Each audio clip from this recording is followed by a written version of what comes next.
Alors bonjour, je vous présente Jean-François Piché, qui est conseiller à la Centrale des syndicats du Québec et qui est co-auteur de cet ouvrage, Une histoire du syndicalisme enseignant.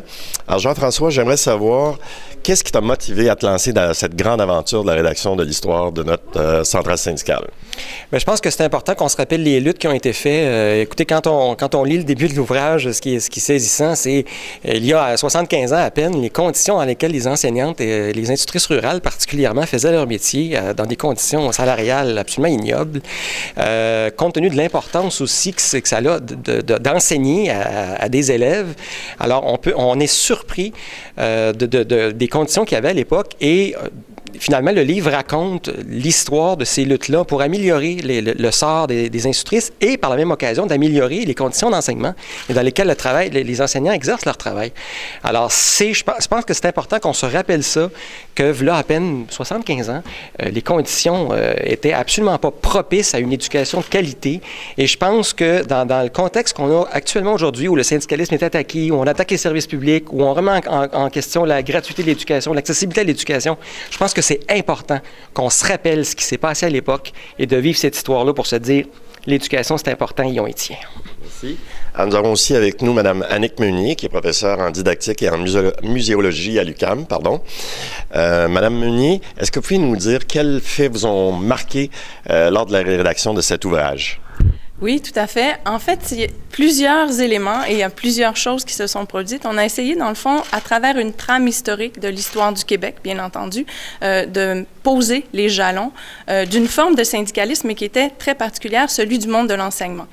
Or, effectivement, il y a eu un ensemble d'éléments, d'événements aussi qui sont marquants, mais quelque chose qui est peut-être un peu léger, mais qui témoigne également de tout le travail, en fait, qui est le travail de l'enseignant. Alors, au point de départ, on s'est un peu posé la question entre nous. On se disait, mais à quel moment, pourquoi on appelle les enseignants parfois des travailleurs de l'éducation à certaines époques, à un autre moment, ce sont des enseignants. Au point de départ, ce sont des instituteurs et institutrices. Donc, on s'est dit, est-ce qu'il y a un moment marquant? Puisque dans le fond, on était dans les archives, puis on jouait avec les documents historiques. Et puis, c'est en 1967, vraisemblablement, mais on a été trop focalisé pendant longtemps sur l'aspect de la déconfessionnalisation, en fait, dans le changement de nom de la Corporation des instituteurs, c'est ça, du Québec, avec la Corporation des enseignants du Québec. Donc, en fait, c'est les instituteurs catholiques, c'est ce que j'ai oublié de dire, en fait. Donc, la CIC change pour la CEQ. Et là, on se disait, ben oui, c'est une étape qui marque la déconfessionnalisation de la corporation, mais on avait comme omis, finalement, qu'effectivement, on change de instituteur à enseignant. Et donc, c'est à partir de ce moment-là avec ce changement de nom, qui témoigne de la déconfessionnalisation, mais également du changement, je dirais, de la manière d'envisager le travail de l'enseignant. Parce qu'effectivement, quand on se nomme instituteur ou institutrice, ou enseignant et enseignante, on se représente d'une manière différente. Voilà.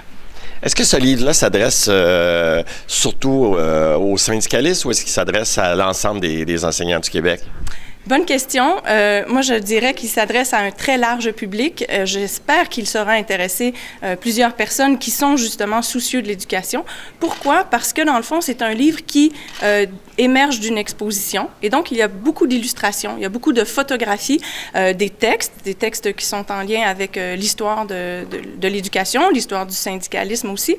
Mais je pense que ce livre-là, oui, s'il s'adresse, puis que c'est sûr que certains syndicalistes seront très intéressés, des gens du domaine de l'éducation, j'aimerais aussi qu'il puisse servir, en fait, pour la jeune génération. Parce que j'ai l'impression qu'on a posé un peu certaines balises qui font en sorte que, bien, on sait d'où on vient. Et ce que Jean-François disait, on est tout à fait en communion d'esprit par rapport à ça, c'est que, dans le fond, il y a eu des luttes. Ces luttes-là sont importantes, il faut s'en souvenir. Et me semble-t-il que cet ouvrage-là y contribue. En tout cas, c'est ce qu'on souhaite, je pense, tous les deux. Merci beaucoup. Monsieur Piché, à quel endroit, si on veut, nos auditeurs veulent se procurer cet ouvrage, à quel endroit doivent-ils s'adresser?